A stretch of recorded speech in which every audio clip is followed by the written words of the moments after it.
because, Boris's Brexit is just going to lead to years and years and years of uncertainty in regards to trade with the EU and with the EU and with the US. But it was a soundbite campaign. Would you accept that this is the end of Jeremy Corbyn's leadership of the Labour Party? I mean, I think most people with a result like this would take that as a given, probably before the morning.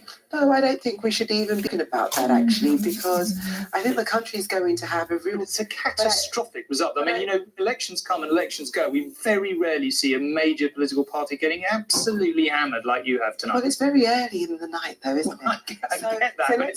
So let's wait till later on in the night. But I really do think that the bigger issue that you're going to be talking about is how on earth are you really going to get Brexit done? Because that was just a soundbite. It was not based in any reality whatsoever. And that's going to be the bigger question that everybody's going to be asking. So they've been led down the garden path with Boris. And, it's disappointing. And I just want to say to all of the campaigners that came out to campaign, everybody that came out, for a They worked hard, but, it didn't work. I really want to thank everybody for that.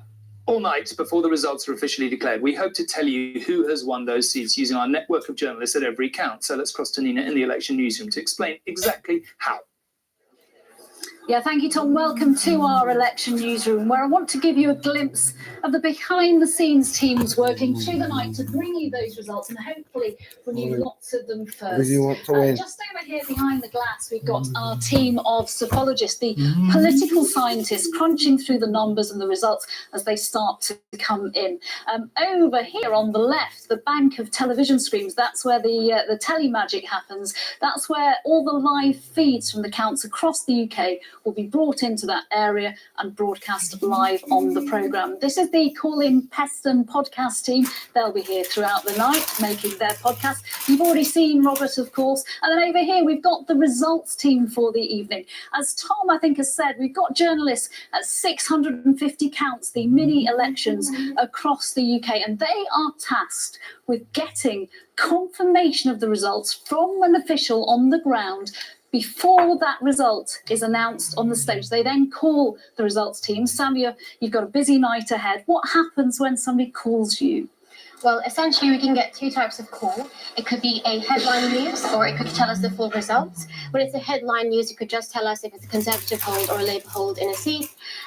If we get full results, then we kind of update each of the individuals and each of the constituency results we get. And once we declare those are essentially the results you get at the bottom of the screen. Yeah, thank you, Sammy. Yeah, as Sammy was saying, the results should appear on a strap at the bottom of your screen. In 2017, the last time we were all here, we called more than 3/4 the results first, which will explain why, as the night unfolds, you might see our totals are higher than elsewhere. Tom. Okay, Nina, thank you very much indeed. Well, I just want to come back to Colin for a moment here, because Scotland will emerge as well. I mean, we talked a little bit earlier, and you kind of made it pretty clear that you thought the exit poll would have to be very, very wrong for the Tories not to have a majority. But Scotland looks like a much more delicate thing, perhaps. It is. It's what George was saying earlier. The 46 of the 59 seats in Scotland are marginal, and it's often actually quite close between three parties, let alone two. And so very small shifts in votes could see one party tipping over the top, as opposed to another one. So although we made every effort to call the seats in Scotland and now saying, well, SNP can get 55 seats, which is all bar 4, almost back to where they were in 2015, I think that has to be treated with some caution. But what is clear is the SNP are going to pick up on the 35 seats they had. They'll have a clear majority of the seats in Scotland, and that will, of course, have political consequences. Okay, Colin, thank you. Let's pick that up in a minute. Well, let me just come back to the panel here and pick that up, particularly perhaps the thought of how many marginal seats. Well, as you can see, Ruth Allen and Joe are here. Ruth, can I start with you? I don't know if you took in what Colin was just saying there.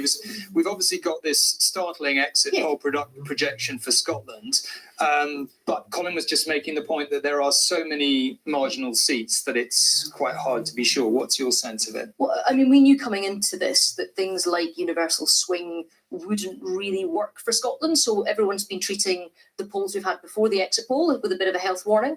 Out of the 59 seats in Scotland, only 2 have 5-figure majorities, so it's really small numbers in here. And the projections that have come from the exit poll, which I know is done on a different method, it has some anomalies in there, like, for example, the Lib Dems losing Orkney and Shetland, which they've held for all but 15 of the last 150 years. And actually, all of the parties in Scotland are treating some of this with a bit of scepticism just until we see the numbers come in. Now, it may well be that Colin and his colleagues have got this right, but I think that before we start writing off half of the Scottish seats, we probably want to see just how close this is. I mean, we've got 5 seats under 150 either way the last time around. I mean, some of these seats are so tight. Would you accept that 55 seats, or even anything that looks vaguely like this for the SNP is going to ask some pretty big questions of the union? Well, I basically think that Nicola Sturgeon would ask questions of the union. She does it 4 times before breakfast. It doesn't matter in a sense how But it much they would give got. her enormous authority, and it would give her something to trade on. The idea that England and Wales had gone one way to some degree. She would say Scotland wanted something totally different. Yeah, I mean, she didn't put another independence referendum on the side of her bus. That was all about Brexit. She had candidates that were making videos and putting out literature saying, "I will not take your vote as a vote for independence." Now, we know that they will afterwards because that's what they always do. But when you're categorically telling the electorate, "We won't use your vote in X way," you've got to have a pretty brass neck to then try and do it after the fact. Now, don't get me wrong, she'll try anyway, but I'm not sure that the moral authority she thinks she has is actually there. Joe, can I just ask you? I mean, sorry, I don't want to spend the whole evening talking about your brother because I say you've been a government minister yourself, so that's cheap. But I'm assuming he's pretty chuffed at this stage in his life. Well, Tom, I haven't spoken to him since the exit poll, but if the exit poll is right, this is a staggering result, and he would have every reason to be delighted. I mean, I was an outlier in our sort of nuclear family because I was predicting a majority of 40, and I was told I was being wildly optimistic. So to get a potential majority of 68 like this is truly mind-blowing.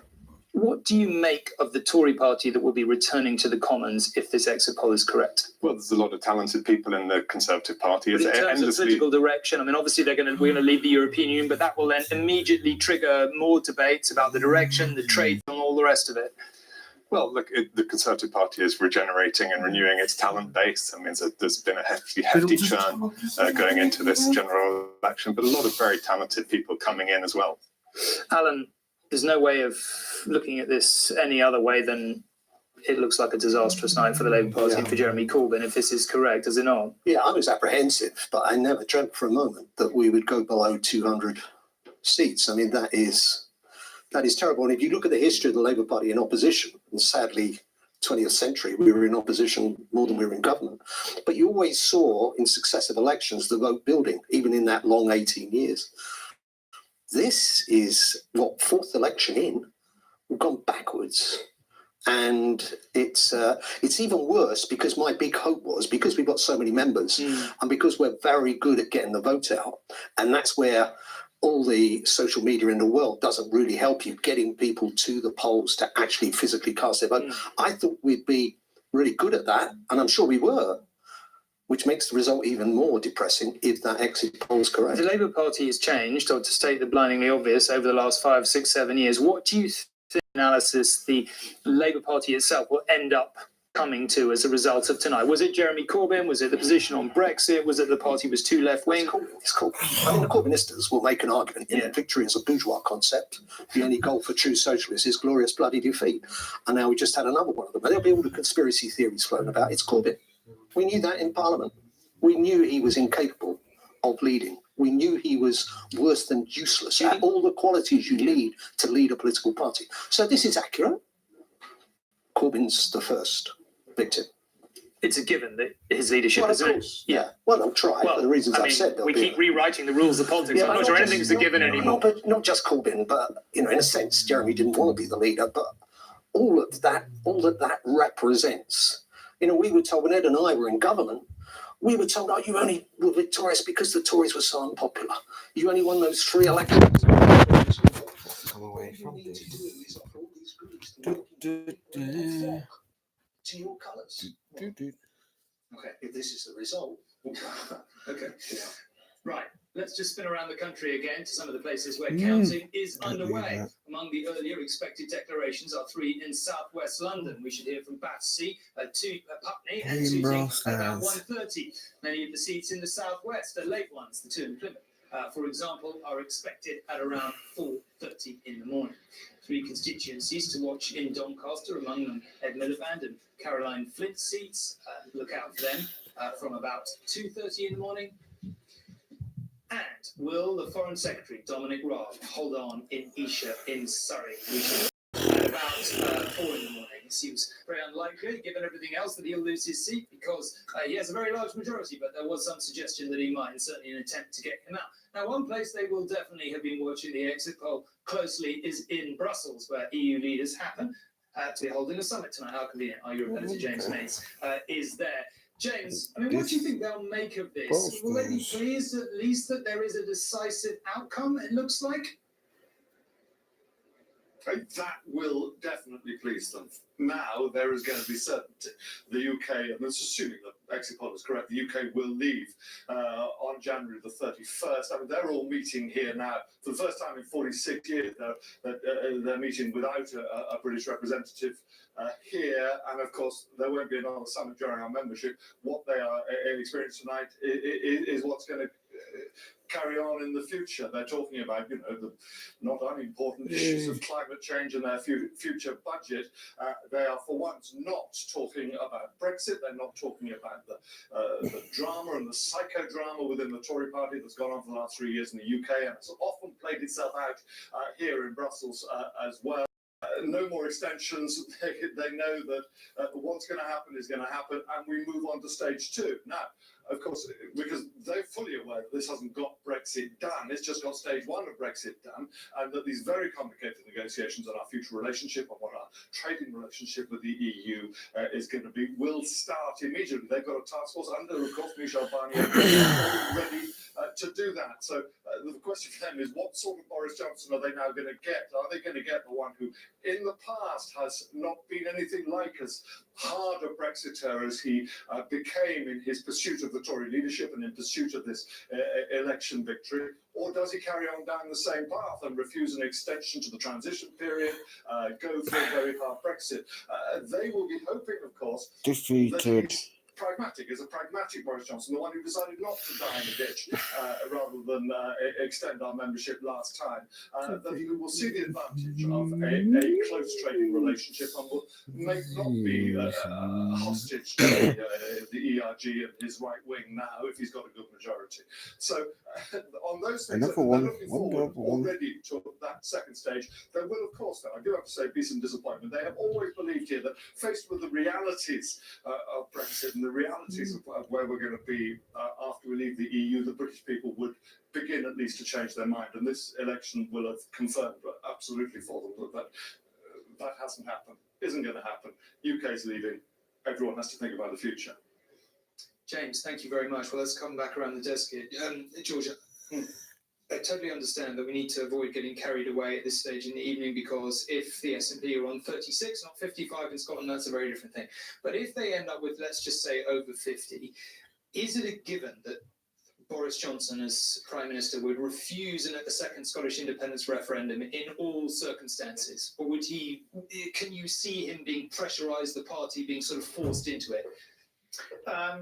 I don't think he will ever concede another referendum on independence. I don't think any Conservative who went through the experience of winning the 2014 referendum on Scottish independence wants to repeat that, in the sense of, you know, putting the union up for grabs. And, you know, Michael Gove, who you were just talking to, although he represents a Surrey seat, is from Aberdeen, and, you know, he's a passionate unionist. They're not going to risk an independence referendum, and they will withstand any amount of pressure from Holyrood, from, you know, Nicola Sturgeon and the SNP. Some kind of Scottish, I mean, you know, I know we're jumping really ahead of ourselves here, but is some kind of Scottish UDI holding their own independence referendum, a Catalonia style situation, maybe trying to stay in the European Union? Is that conceivable? Well, the SNP itself has always had two factions. There are gradualists who thought, get a Scottish Parliament, build up the reputation of a Scottish government in Edinburgh, and eventually you'll get to independence. And there are fundamentalists who say, forget all that, let's just go straight for a kind of Catalonian style plebiscite, which maybe at least is something we organise and the rest of the UK doesn't recognise. I think they'll have that debate inside the SNP, but Nicola Sturgeon is firmly on the gradualist side of that debate. And there are all sorts of risks with a plebiscite about whether it's frankly illegal and whether it could happen at all. So I think in the end, you'll have a great kind of constitutional division between Scotland and the UK and England. I think also worth noting, it won't get much airtime on election night, but the Brexit deal, which now will pass, does create this border in the Irish Sea, a regulatory border in the Irish Sea, and does push Northern Ireland in the direction of a united, federated Ireland. Something I never thought would happen in my lifetime, and you spent much time in Northern Ireland. I think that now is another thing to watch in British politics over the next 5 to 10 years. Ed, can I just come to you about Labour politics, if I might, in a moment? But can I just ask Allegra? I just want to ask Allegra to chip in on the union question. I mean, do you, because almost got to you with it earlier, do you agree with Dawn? Do you think the pressure for some kind of second independence referendum, if we do have a fantastic SNP result, would be impossible to resist? I don't agree with George because when I was in Scotland, what was key was it wasn't really about Brexit. It was about, for many people I spoke to, fear of the breakup of the UK. So I think we should be cautious before we dig into the details of seats. It may be that pro-union sympathy was split between various parties. And so on the surface, she's had a great night, if she has a great night. But on the surface, she has a great night. But actually, when you drill down, actually, it was that those pro-union voices were split and delivered her a great night. There's a real danger, though, of being complacent here about Scotland. This is going to be as big a challenge now for Boris Johnson in the next 2-3 years as getting a Brexit deal. And the Brexit deal he gets will impact upon Scottish politics. It won't be enough just to say it's a reserved matter. It's for us to decide in a parliament where almost all the Scottish representative is going to be nationalists. Unless Boris Johnson can manage to become a unionist prime minister quickly, and everything he's done so far has really been, I think, setting the opposite signal, then the pressure is going to grow and grow. And the danger is, if it's over 50% in this vote, and you start to unite the working class and middle class of Scotland, thinking, well, hang on a sec, we're being excluded from Westminster. So, look, I hope there's not another referendum, and I hope we keep it together. But we can be very, No, I basically agree. I think we are actually all in agreement. We're in agreement in one sense. I mean, I absolutely agree that Scotland and Scottish independence is a big issue in British politics and will be for some years to come. I just don't think they're going to grant the independence referendum. Will that then build up the pressure cooker? Yes, and back into British history, if you're a historian, are these issues of Ireland and the Union and Scotland, things that, we thought were Labour's going to become a unionist party again. I mean, the mixed messages were so problematic. Well, I know that we'll come back to Scotland, but very briefly, can I just ask you, do you think, the Labour Party has stuck with Jeremy Corbyn and with his policies? Do you think, how much do you think it was Corbyn? How much do you think, do you agree with Alan Johnson's analysis there? I assume you probably do agree, maybe not in quite those terms. But, and does the Labour Party, recognise that they need to go a different direction, or do they just go for more of the same? Look, it's very unusual in British politics for an opposition party to lose seats election to election. When Ed Miliband did that in 2015, he went in hours. When Ted Heath did that in 74, he went quickly. When that was done by Gaitskell, he went. And actually, if you look at the history of both Michael Howard and Neil Kinnock, they actually gained seats and ended up going. So if we see a loss of seats on this scale, a second defeat, it's clearly untenable for Jeremy Corbyn to carry on as Labour leader. The question will be whether all the things we've seen in the last few days, that John McDonnell will keep the group together as acting leader, whether that is also realistic, or actually whether there'll be huge pressure to say we need to have not only a diagnosis of what went wrong, but also a leadership election quickly. Let's just take a quick look at Sunderland, because we think we're actually, it's a bit early, but we think it's not that far away. So we will go there as soon as we think it's imminent. And a reminder that Sunderland may give us a sense of exactly how the Labour vote in particular is performing, and whether they're having a difficult time even in their same seats. Well, this is a good moment to come back to Jane. You've spent all this time crunching the data. What more can you tell us? So remember, Tom, that we were looking at the exit poll predictions for individual constituencies, and we're putting them on our battle board, which for our purposes this evening, we're focusing, of course, now on Conservative targets, many of which are Labour seats and many of which are Labour seats with strong Leave shares. So let's pop the exit poll data in, and we see those columns there showing that the Conservatives winning those seats with increasingly large swings as predicted by the exit poll. So we wanted to try to really dig in and understand what's going on. What is that pattern? So let's look at those constituencies in this target list, which have very high Leave shares. So those are Leave shares above 60%. And so if you filter those constituencies, what you see is predicted Conservative gains from the Labour Party in almost every single one of those high Leave seats until you get right up to the 10% column. Much more difficult to win for the Conservatives anyway, and of course one outlier there in Dagenham. And so that's a really fascinating picture. You know, this really does look like that Labour Leave vote. That gives me an obvious question. What changed from 2017? I mean, this is the kind of result Theresa May was going for, was it not? That she was trying to get Leavers to say, right, let's get on with Brexit, let's make it happen, give me the majority I need. And it didn't happen in 2017. Was it the Boris Johnson factor? What do you think in the end was the difference? And so what we've seen in British election study data is those Labour Leave voters moving towards the Conservative Party, but we've also seen the Conservative Party retain those Remain voters they needed to retain. So essentially the Conservative Party was building and the Labour Party was losing support, losing its Labour Leave voters. And I think, you know, Boris Johnson was far more popular than Theresa May. And also, of course, he got his deal. And, you know, it's a very different picture going into this particular election than Theresa May went into the election in 2017. It's interesting if we look at the Remain constituencies too, because, you know, there is this kind of concern, of course, that whilst the Conservative Party may be getting lots of Labour Leave seats, they're not making inroads into Remain constituencies. So that's a question, you know, for the country and after tonight. So let's just, if we look at those Remain constituencies, these are constituencies that voted more than 60% for Remain. This is the exit poll prediction for each of those seats. And what you see there is almost a pattern of the Conservative Party not being predicted to win any of those seats. Reading East there, a bit of a knife edge in terms of the exit poll probability there. So we'll be keeping a very close eye on that seat in particular.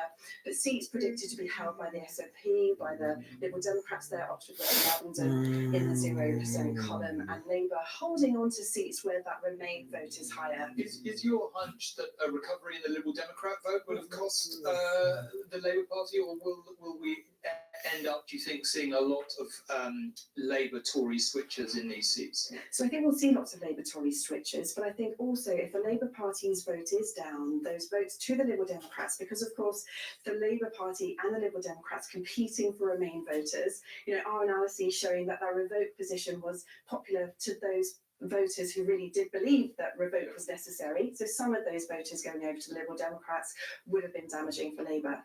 Okay, Jane, thank you very much. Let's get a reminder of those exit poll numbers.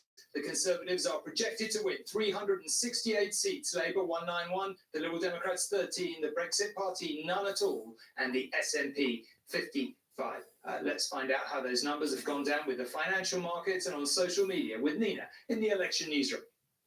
Well, one person who's got the answers, who's been looking at those figures, is our business and economics editor, Joel Hills. What happened to the pound the moment the exit poll was released? You can see right here from the Bloomberg Live Market data that the exit poll landed and the pound took off. I mean, the value of the pound is set by investors based on assumptions of the strength of our economy and our future prospects, and all the arrows are pointing towards allowing for a margin of error, something conservative victory. But context is important here. Let's look at the value of the pound so far this year. I think we can see that we're at the highest level that we've had this year, but we're not far off where we were back in March, back in April, when Theresa May was struggling to get her deal through the Commons. This was the point in May where Theresa May's government collapsed and the pound fell. This was the moment in July when Boris Johnson became the party leader. And you can see very clearly there that in the very recent weeks, as the polls have pointed to a Conservative victory, so the pound has strengthened. But, and there is a big but, let's also go back to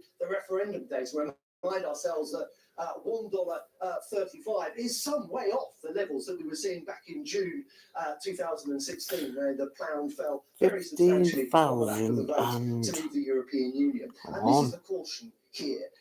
Be wary about interpreting this too heavily as a vote in confidence in Boris Johnson. It does give it, in theory, a majority strong enough to get the UK out of the European Union. But thereafter, he's promising extraordinary things in terms of a deep, comprehensive trade deal with the European Union. He's planning to get that negotiated, ratified, implemented by the end of the year. I think investors will tell you there is some considerable doubt that he will be able to do that in a year's time. We could be facing the prospect of hard Brexit. This is not uncertainty removed, it's uncertainty delayed.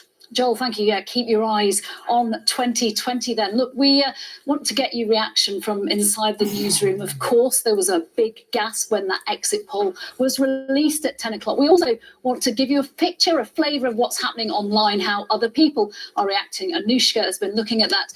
What's the thing that's standing out to you so far this evening? Well, just as you described it here, that shock is what we're really seeing. And you can see it in all the messages that we're getting across the political spectrum. So if I show you James Forsyth from The Spectator, an interesting start, because he says what's striking is that it looks like the Tories may have had a bad night in London, where we know Boris Johnson is an MP, and Scotland. And interestingly, when there were all those queues in London this morning, I messaged someone in the Labour Party and they said, we don't need queues in London, we need queues in the Midlands. And look at this last line here from James. This means the Tories must have swung a wrecking ball through the red wall. And of course, we are hearing from that red wall. Let me just show you one MP from Don Valley, Caroline Flint.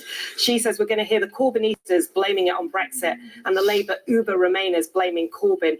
Both are to blame for what looks like a terrible night for Labour. Both have been taking for granted Labour's heartlands. She was one of the MPs who argued that actually they needed to be more Brexity and listen to their heartlands. Let me just show you a couple more things, because recriminations are of course underway about Jeremy Corbyn. Patrick Maguire from the New Statesman says Corbyn skeptics expect the MP Jess Phillips to move first against JC. Well, we have heard from her. She's not moving against him at the moment, but here's what she said. There are very few words for how heartbroken I am for the community I represent who have been through enough. Okay, thank you, Anushka. Robert, if I can turn to you. Look, we've had a situation where we've had a Labour leader who's lost 2 elections in just over 2 years' time. Does it make sense that all these people are talking about what happens next, the succession plan? Is it over for Corbyn now?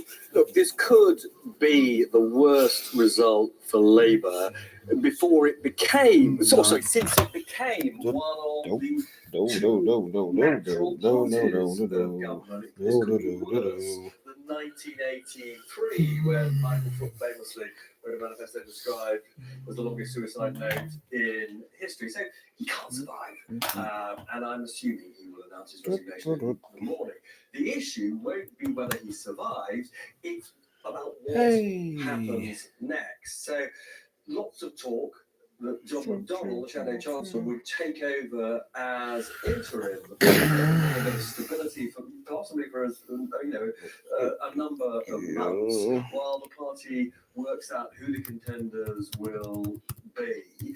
However, then McCluskey, the most powerful trade union boss, is not at the moment a great fan of John McDonnell. He's got enormous influence. He may not like that. So the debate within hours will be, do they have a leadership election almost immediately? Now, the last time they had a leadership election almost immediately, it led to the election of Jeremy Corbyn, which some Labour supporters think was a terrible mistake because it didn't actually follow on from any really long period of introspection and evaluation of what had gone wrong. Now, the left of the Labour Party probably do want a very election because they sort of think if they get one reasonably soon, they'll get somebody within the Corbyn mould. There will be a really passionate argument within the Labour Party, literally within hours, not about whether Jeremy Corbyn stays, but how long an interim leader will be in place for. Yeah, and the future of the Labour Party wholesale, no doubt, as well. We'll be back a little later as soon as we get the front pages to see how the media is reacting to that exit poll. But for now, Tom. Nina, thank you very much. Can I just come back around the desk here? we were just talking a moment ago about what a Boris Johnson government is going to be like. I mean, a large Tory majority, and I think it's fair to say that the manifesto was little on the thin side in terms of real intent. What do you think a Boris Johnson government for the next 5 years looks like? Well, first of all, it's very much his show. He doesn't have sort of key allies in the cabinet. He doesn't have rivals in the parliamentary party. He will have very much won this election off his own back. So he will be an extremely powerful prime minister. Certainly the most sort of solitarily powerful prime minister the Conservatives have had since Margaret Thatcher. Second, they've kind of travelled very light into this election in terms of the manifesto. They weren't repeating the mistake of 2017. One might say. Well, they have, of course, there's a very big policy, which is leave the EU, and that's going to consume a lot of energy. Yeah. But there's no mandate for anything else. Now, that's good in the sense you're travelling light, but it does mean, your parliamentary body's not locked into anything specific, like social care reform. Final point I'd make is, the nature of the Conservative Parliamentary Party is going to be very different when it returns to Parliament.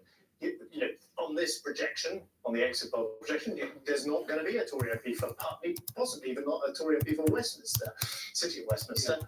But there are going to be Tory MPs for Hartlepool and Sedgefield and so on. And so the nature of the party is going to change, and the demands on the leader, basically to serve those constituencies, are going to be strong. So I think the kind of what's going to go into the deep freeze is small state, low regulation, small tax conservatism, because that is not what those constituencies are going to need. And immediately those MPs that return, if you're the new Tory MP, from that part of the northeast, let's say, you're going to be thinking, I've got to win this seat again in 4 or 5 years' time. Does it change the approach you'll take to Brexit? There's lots of people, I think, out there hoping a large Boris Johnson majority. Did he ever really care about Brexit? What he really wanted to do was to win. Now he's won, he can discard the ERG pressure and now decide to become centrist, internationalist, style. Who is Boris Johnson? What does he think? I've known Boris for 25 years, and the thing about Boris Johnson is everyone imposes on him what they want him to be. They want him to be the liberal internationalist who was the mayor of London. They want him to be the leader of the Leave campaign who took Britain out of the EU.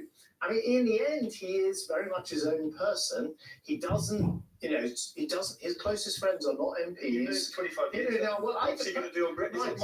My personal instinct is that about him, and he dealt with him a lot, when he was London mayor and other times, is, he does have kind of big, generous liberal instincts, but he has become the leader of the Conservative Party and now the Prime Minister with a large majority, because he put himself at the head of the Leave campaign and the exit from the EU. And that will always be the contradiction, if you like, or the component parts of Boris Johnson as Prime Minister. That's your sense of the Boris Johnson government. I think that you are right, that he will know that a lot of these Labour voters that have come over to him, if he wants to keep them for a decade or build a proper legacy, he has to deliver for them. And it's not just Brexit.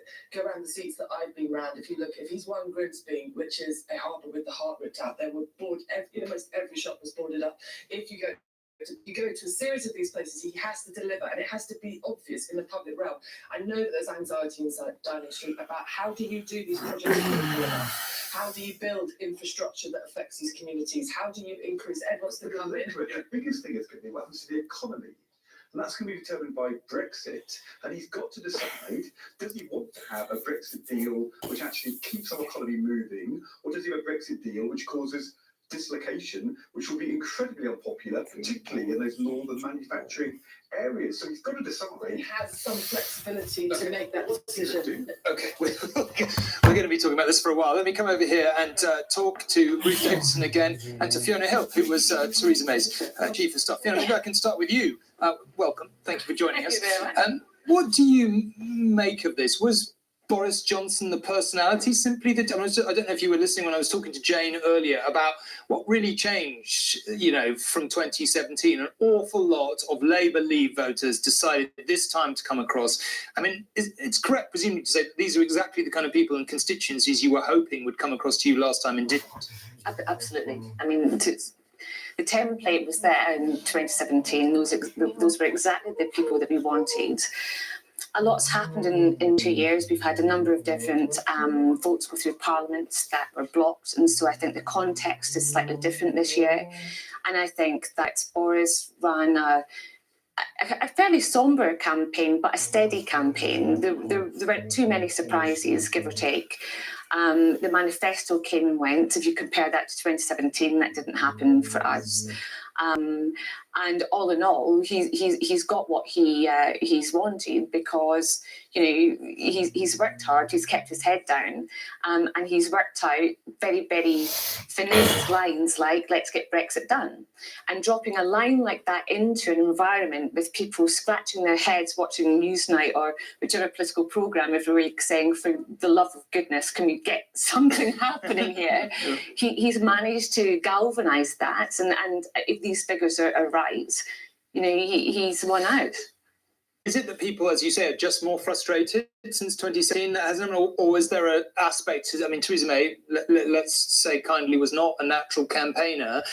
I mean, the Boris Johnson in this campaign was not the Boris Johnson we all probably remember. He was very sort of, as you say, very disciplined, which isn't necessarily come easy to him. But was it just that he was a more outgoing, easier personality in terms of retail politics, or was it just the pent-up Brexit frustration, do you think? I think with any campaign, there's a multitude of reasons why a campaign works and why a campaign doesn't work. Often you get a very strong sense, it's almost mystical really at the start of a campaign, in terms of, is it likely to go your way? And I really felt really at the start of 2017 that although the polls showed that we should be winning and everything looked like it was shiny and lovely and it should all work perfectly well, there was just something that just didn't quite feel right, that untangible thing. And so therefore I can only suspect, because I wasn't part of this campaign, that untangible thing was there this time round, helped by the fact that he has got a reputation for being able to, even if you don't like him, people still want a selfie with him. Ruth, you haven't always been Boris Johnson's biggest fan, but people will be looking at this campaign for a long time, assessing it. Why was he successful? Was it Brexit? Was it his personality? Was it message discipline? What do you think in the end? Well, Fiona's right that a campaign has many different strands to it. I think some of the things that weren't in Theresa May's gift, for example, was where the country was, its frustration level with Brexit. We hadn't got to the point where we're at now, where the country had seen night after night on the television news the shouting that was going on in the House of Commons, the MPs voting against every option, against revoke, against another referendum, against a withdrawal agreement, against everything, and not voting for anything.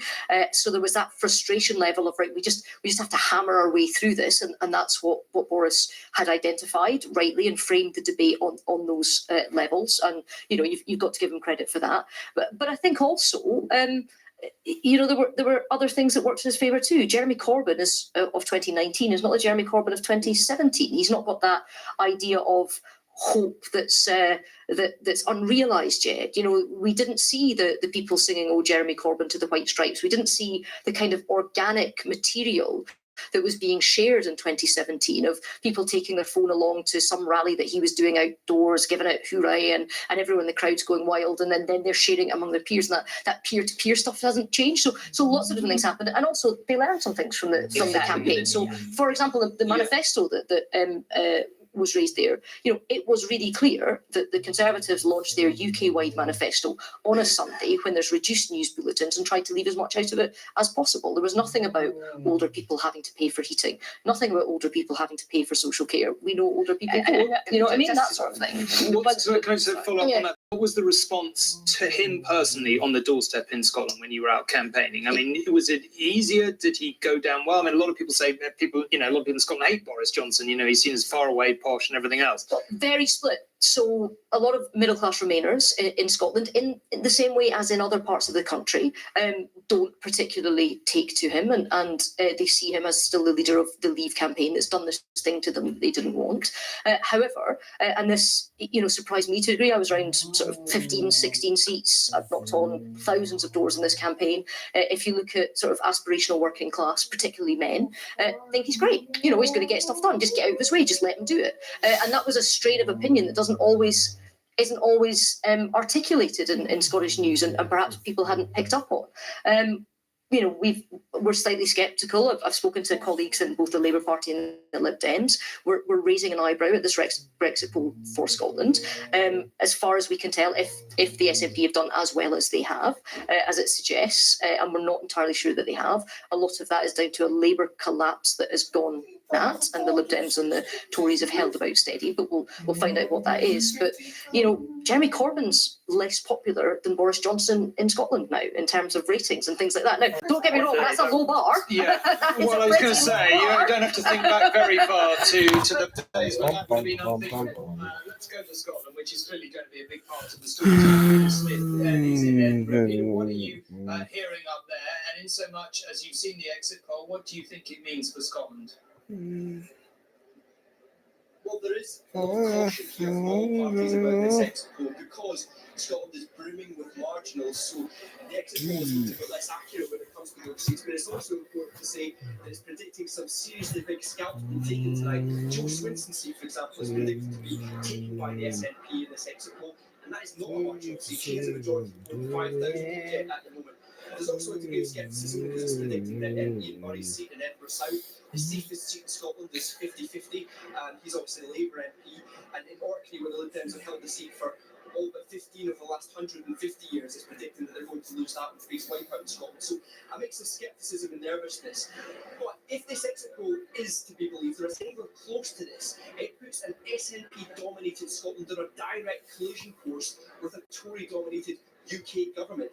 Nicola Sturgeon ran a campaign that was very clear about its messages: no to Brexit, having a second independence referendum, and reject Boris Johnson. Now, that was obviously the antithesis of everything that the Tory campaign was up here. And if this exit poll is to be believed, then that's a clear message from Scotland. I can only imagine that Nicola Sturgeon will tonight be drafting her letter demanding the powers to hold a second independence referendum, and then posting that first thing tomorrow.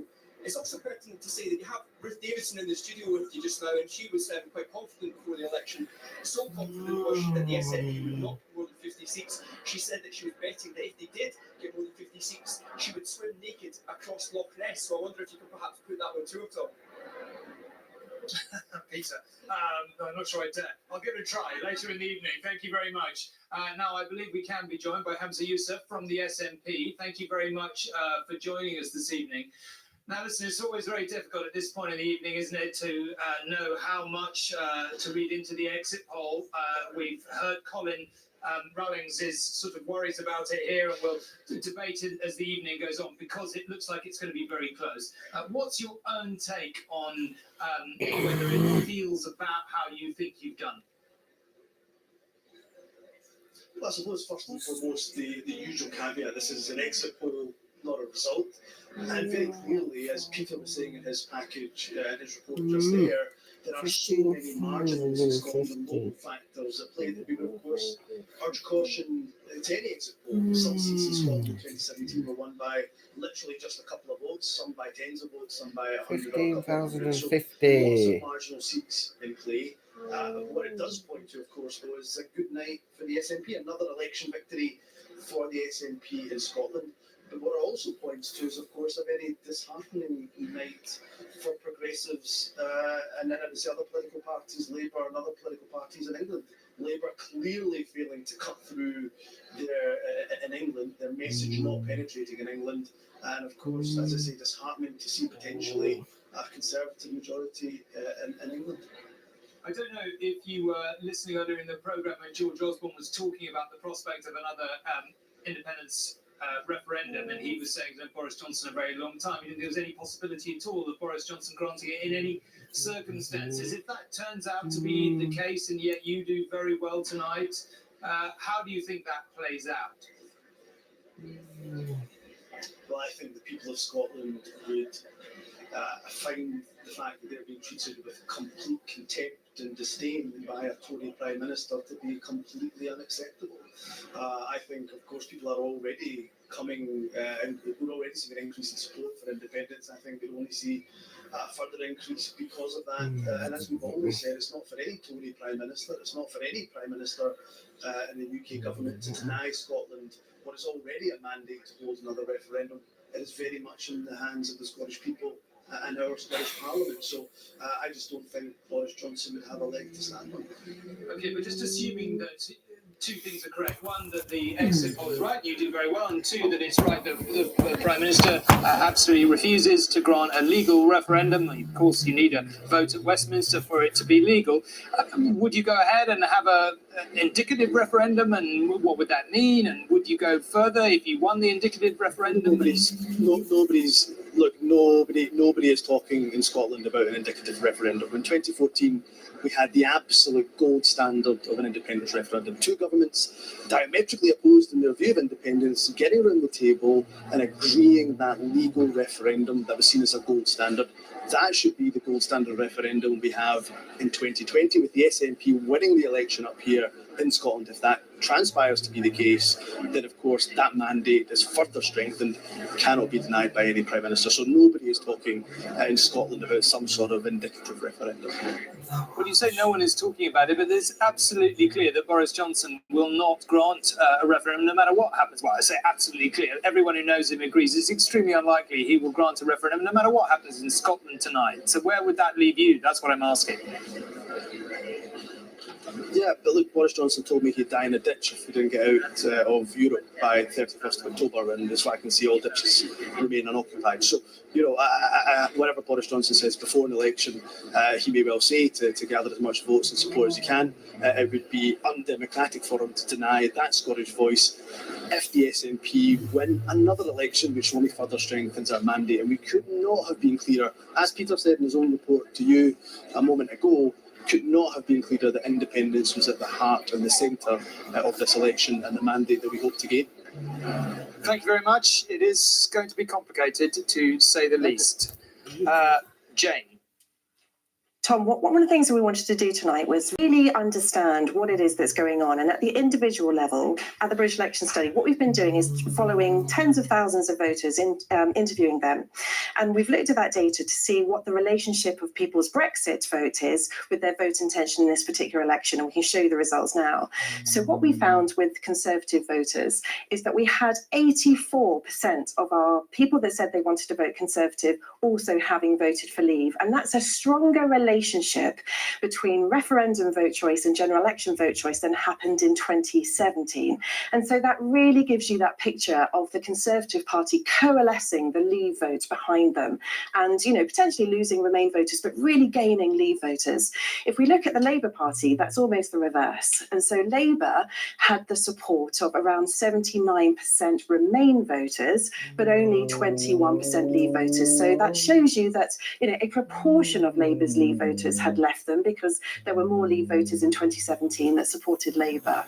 Now, if we look at the SNP and the Liberal Democrats, those are parties that are very, very, very strongly getting their support from Remain voters. So we have 89% of Remain voters, of Liberal Democrat voters rather, who voted Remain in the referendum, and the SNP, 82% of their voters voted Remain. Now, if we put all those pictures together, those graphs together, what that really shows us is that the Conservative Party is the party of the Leave vote, but that Remain vote has been split between Labour, the Liberal Democrats and the SNP, and of course somewhat to the Greens and Plaid. But, that real story of the divided Remain vote, but the coalesced Leave vote behind the Conservative Party, and that really possibly being the story for why we have the result that we have.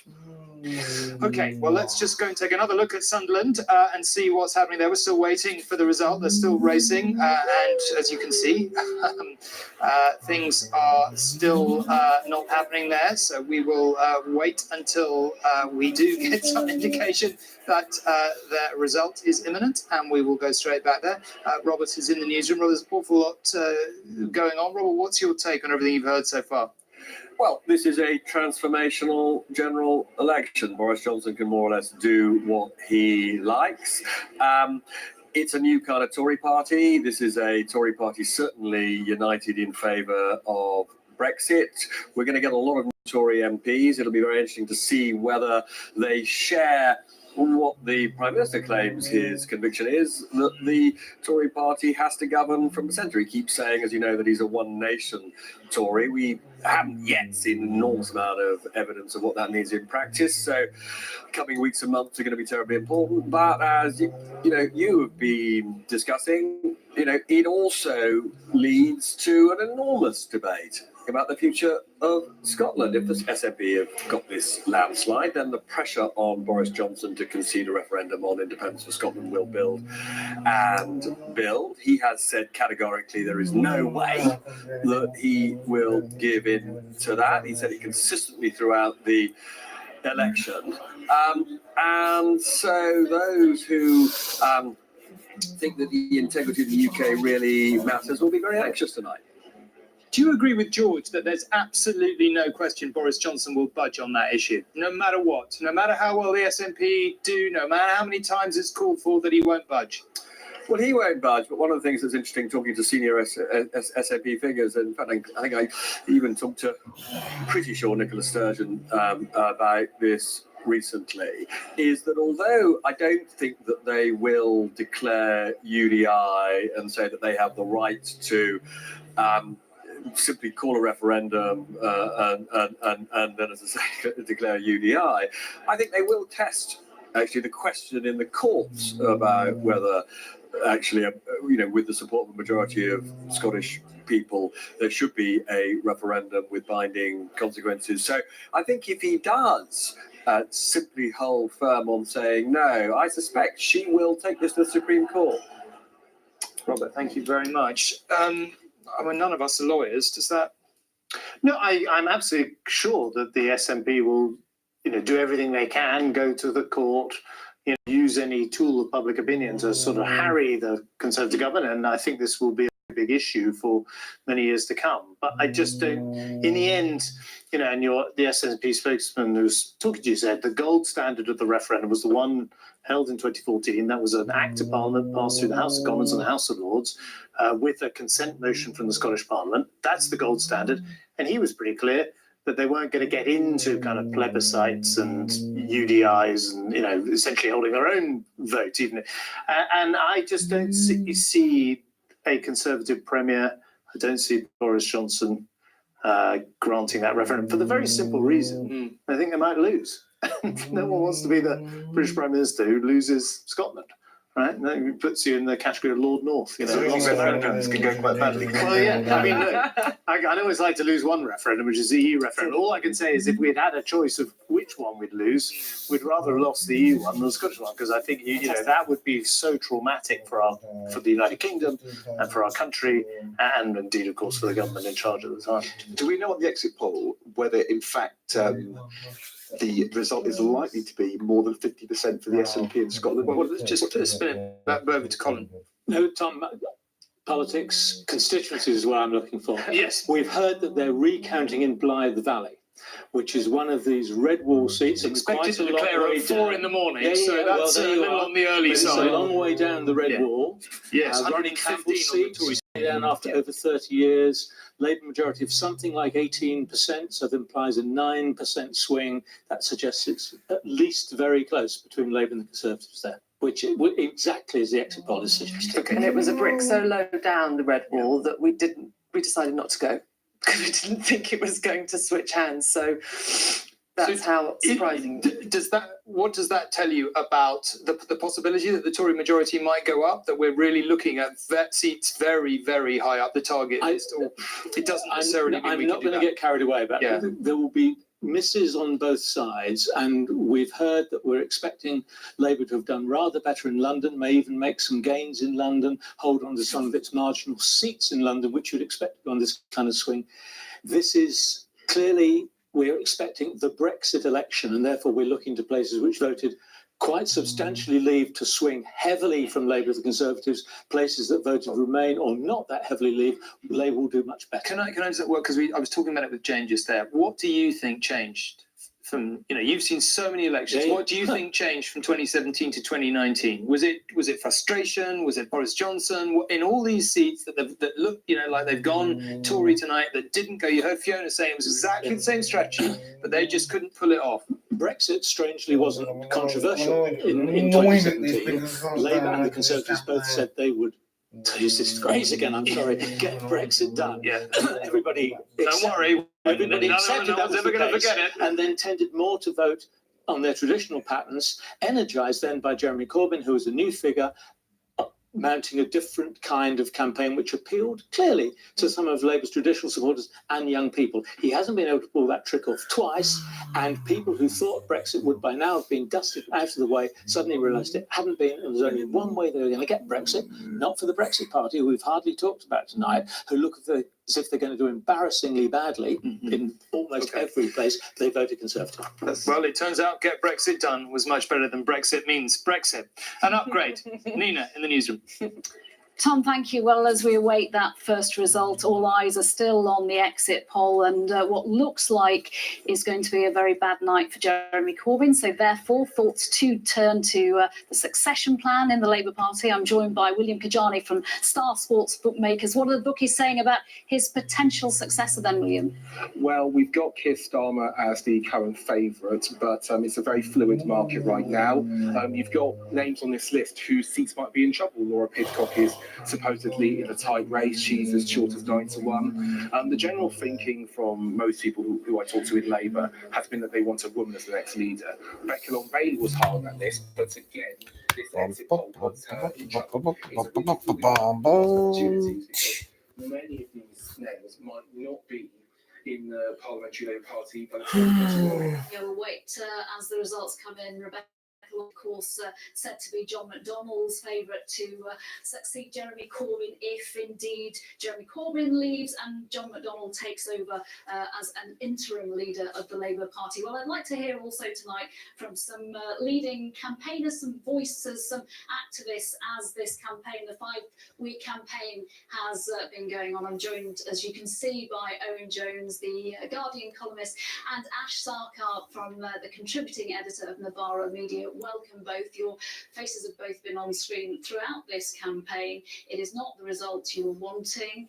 Is it Brexit or was it Jeremy Corbyn, or is it too easy to blame one thing or the other? Labour's blaming Brexit tonight. Well, I think it's a catastrophic result for the country and for everything that the Labour Party exists to fight for, the people it's founded to champion, to represent. And I'm so sorry for people watching this who are full of dismay and horror and who are scared.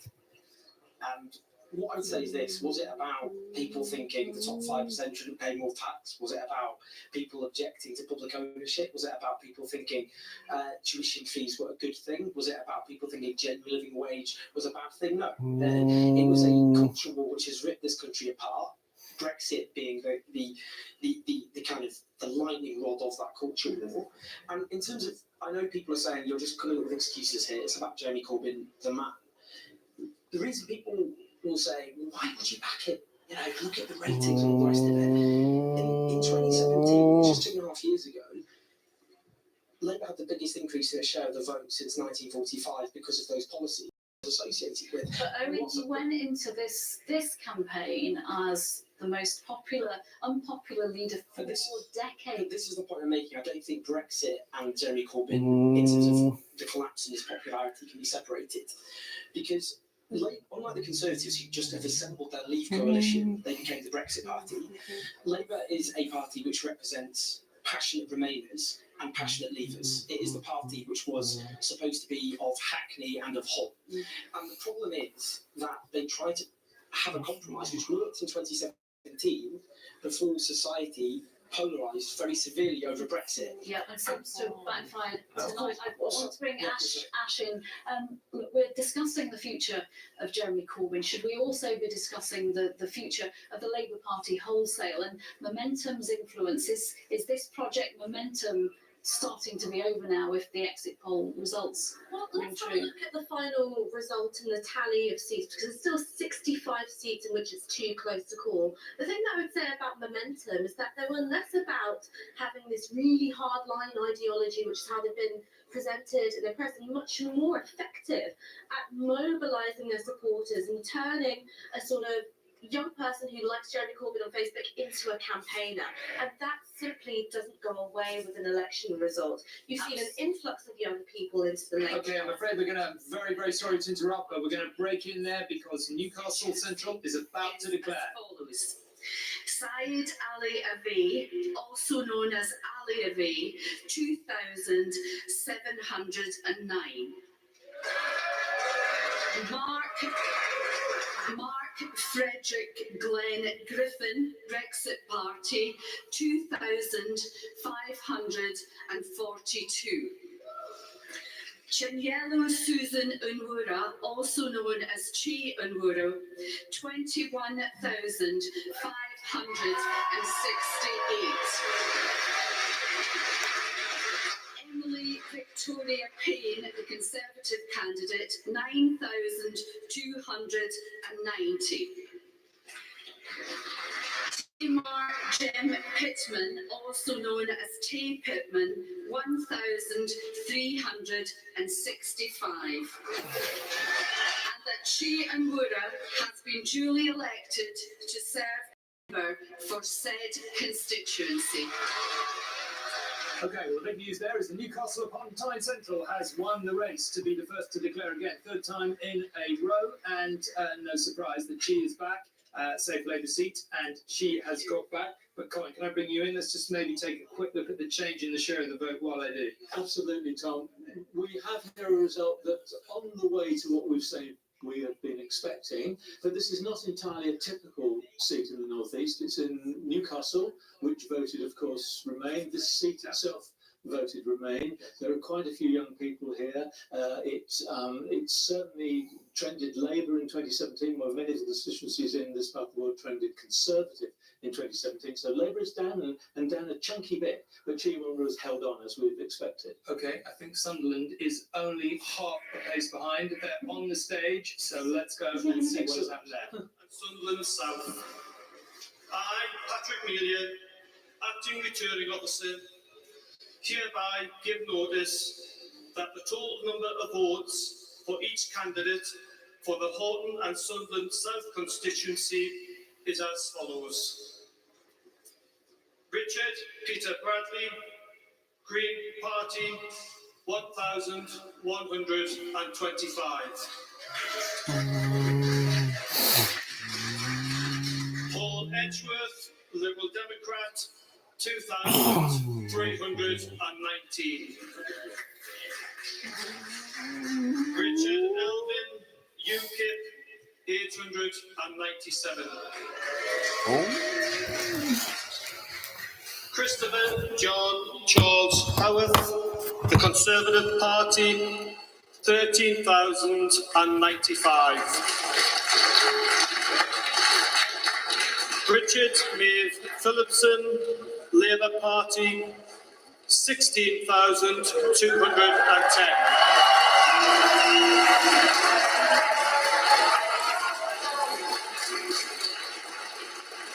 Kevin Lawrence Ewell, Brexit Party, 6,165.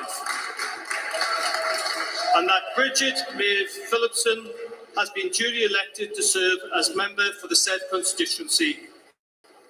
Okay, Bridget Phillipson is back there. Again, no surprise. We were just talking about how Newcastle voted Remain. Sunderland, on the other hand, was voted Leave, and it was an early indication that perhaps Remain wasn't going to win. Colin, can I just bring you in? I just want to bring up a change in the share as here well. has been slashed from 12,000 or 30% to only 3,000 or in the Labour 8%. vote, isn't it? A big drop in the Labour vote.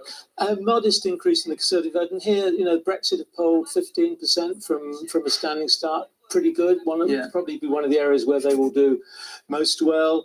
They haven't cost Labour the seat here, but they may cost Labour this if they do something like Let's this. go to the heart of the evening. What is going to happen in Labour seats where the Labour votes goes down? Is the vote going into the Brexit Party, which has actually happened in both of these seats, or is it going into the Conservatives? Now, the exit poll, as I understand it, is saying the Brexit Party is not doing well. We've just seen 2 seats where there's a big swing from Labour to the Brexit Party. Actually, the Conservatives haven't put on many votes. And there's lots of Labour seats where a big majority can sustain if it's not going to the Tories. The effective swing, Ed, here from Labour to Conservatives, I just want to bring up is change in the share 10%. again, actually, while we talk about that. And 10% takes us all the way to the end of Jane's battle board and off the end of it. That's true. Into some really very safe Labour seats. So you're right. Absolutely, the Brexit Party may have more impact on this election than we thought they would do. They will get derisory votes elsewhere. Here they haven't quite done well enough to cost Labour the seat, but there are places where they will. And these are not the places that we would expect it. I would have said that these places are culturally deeply, deeply opposed to the Conservatives, where others of these red wall bricks, they've either been Conservative a long time ago, 30 years ago, or they have pockets within them that are quite Conservative inclined. For instance, it's a city. What we do know about demographic change in this country is that cities are more and more inclined to go for Labour, and particularly a Corbynista type of Labour. Ed, there's an evolving narrative already tonight. We saw Dawn Butler essentially saying this earlier. Owen Jones was saying something similar. There's clearly going to be a constituency of Jeremy Corbyn supporters who say this was just Brexit. People were frustrated. Once Brexit happens, we'll move on. And the policies that Jeremy Corbyn has pursued are still going to be popular, and so on. Do you buy that? Well, of course, this election is importantly about Brexit, and we're going to see in Leave seats Labour losing. Hold on a sec. We've just been told that Blythe Valley has fallen to the Conservative Party, which is a pretty, we were saying earlier, 115 on the Tories' target list, a pretty startling result. Well, that's the swing getting up to 10%. The majority there was 18%. Ronnie Campbell stood down over 30 years. It's a seat just north of Newcastle in the same area that we are, a mix of modern housing development and an old shipbuilding and mining industry, which of course no longer exists really. So there's demographic change going on here as well. Younger people moving in, commuting to Newcastle, commuting to Sunderland, not natural Labour voters of the kind that used to live in Blythe Valley years ago. George, when you were running campaigns, or to the Brexit Party? We haven't seen the full detail. Well, we never thought we'd get Blythe Valley. We had hopes in a place called Tynemouth, which we might come to later. Although there's a Conservative MP or Conservative candidate in Hexham who I heard a couple of days ago saying we're going to win Blythe Valley, and I thought he was always a bit optimistic, this guy. Yeah, but he was right, and that is a pretty spectacular win. It's what we call a tip, Tom. So we haven't got the detailed figures, but we've been reliably informed by our person on the ground there that the Conservatives have won. I think it's important to, this is a point that Leg was making, the north of England is not a uniform place. Here we are sitting in London. I represented a northern seat when I was in Parliament. These areas where the Conservatives look to do well are essentially kind of industrial towns that have been left behind, fishing communities where the fishing went. They're not the cities, they're not the Manchesters, the Leeds, the Newcastles, where I suspect very strong Labour majorities will be returned. It's the sort of areas that Ed represented and Yvette represented. It's these areas that have sort of been left behind a bit, frankly, and there'll be a big onus now on the Conservative government if it's represented those areas to do something about it. We've got the figures. Okay, let me just can we do that? Can we just bring up the change in the share of that? Well, let's bring up the overall figure for Blythe Valley if we've got it. Have we got it? I've got. Well, let me. It's on the. I'll talk you through it. We can. Okay, you talk us through it. Okay, here we go. Yeah, there it is. Here we go. Yeah. You see, the Conservatives win with a majority. That's 700. Let's just bring up the change in the share of the vote. And the change in the share, it's what Ed was asking about. The Conservatives are up a little bit. Brexit Party go to 8%. In other words, they get a bigger lift than the Conservatives. But Labour, you add the two together, you get almost the entire reduction in the Labour vote, and it's a 10% swing again. And that increases our confidence in the kind of thing the exit polls. Okay, there's a lot to pick up there as the evening progresses, but let me come over here and speak to Baroness Brinton, Sal Brinton, President of the Liberal Democrats. Hello, good evening. Thank you very much indeed for joining us. Not a fantastic night for your party by any stretch of the imagination. What went wrong, do you think? It's not wrong yet. We know that we were first or second in over 100 seats. We still have a large number that are pretty close to call. So we are feeling positive. We think that 13 is understating our position. And I don't think you could say that it's wrong, not compared to the Labour Party at all. And would you like to point us at any seats where you feel still pretty hopeful and you think that Potentially Golders Green is looking good, and I think that's my point, that there are seats now that were in play for the Liberal Democrats that we've never ever had any strength in the past at all. So we think that we will be giving people some surprises tonight. But Jo Swinson started this election campaign raising the possibility that she might be Prime Minister. To state the blindingly obvious, you're a very, very long way from that outcome tonight. She always said she was a candidate for Prime Minister, and at that point in the polls, we were up in the 20s. The deal that Nigel Farage did with Boris Johnson to stand down in a significant number of seats, Nigel Farage said it was intended to try and stop us. So what we have done since then is to focus on our absolute manifesto promise on page 12 of our manifesto, that what we want is a people's vote. If Jo had become Prime Minister, then we would have moved to revoke. But we're not in a position to do that. But didn't you get the main issue of our time absolutely catastrophically wrong? I mean, Boris Johnson and Dominic Cummings, his chief aide, had one laser-like kind of view of this election, which was that people were frustrated with Brexit. They wanted to get Brexit done. It was the slogan that, drove us all practically demented because he never said anything else at any point. But they were right, were they not? People were frustrated. We did vote to leave the European Union, like it or not, in that referendum. And you've done everything you possibly can to obstruct it. But in the end, was that not a big mistake to pitch your whole campaign around? So we know that Remainers really like the message of Stop Brexit. There's no doubt about that. This is where First Past the Post harms us and other smaller parties, because it ended up as a battle between Labour and the Conservatives, and Labour's equivocal position on whether they were Remain or not Remain, or Jeremy Corbyn was actually for a soft Brexit, hasn't helped. But we do know that there are still seats certainly in the southeast which we would expect. We know that we're very, very close. We'll see what happens. Was there a Jo Swinson factor? I mean, I was saying that, she raised the possibility of being Prime Minister. She wasn't actually totally alone in that. There were some very big figures in politics who genuinely thought maybe there was going to be a big realignment if the choice was only between Jeremy Corbyn and Boris Johnson, that somebody else would come through. We'd get the equivalent of Clegg Mania back in 2010. It just went in the opposite direction, did it not? Jo is offering a different style of politics to that of Boris Johnson and Jeremy Corbyn, and people do like that. But I do think that there have been a number of problems. First of all, she has been on the receiving end of an enormous amount of I even go as far as to say misogynist comments, which male politicians don't face. In the spotlight as leader with that has frankly been difficult. But I do think the other main point is that we've ended up with the main debate being between where Labour stand, and we've seen tonight that that's not worked well. I think that we are close enough in large number of second places that you will see that our results are better than those predicted in the polls. And that's also because we need every MP we've got to make sure that Boris Johnson doesn't get a really harsh Brexit deal, let alone a no deal if everything isn't done and dusted next year. This fantasy that people seem to have bought from Boris Johnson that it will all be over by the end of January is so far from the truth. Liberal Democrat MPs in the next Parliament will continue to fight for the best position for our country in its relationship with Europe. Well, thank you very much indeed for coming in to join us. We've talked about Scotland, but what about the other nations? Adrian Masters is in Wales.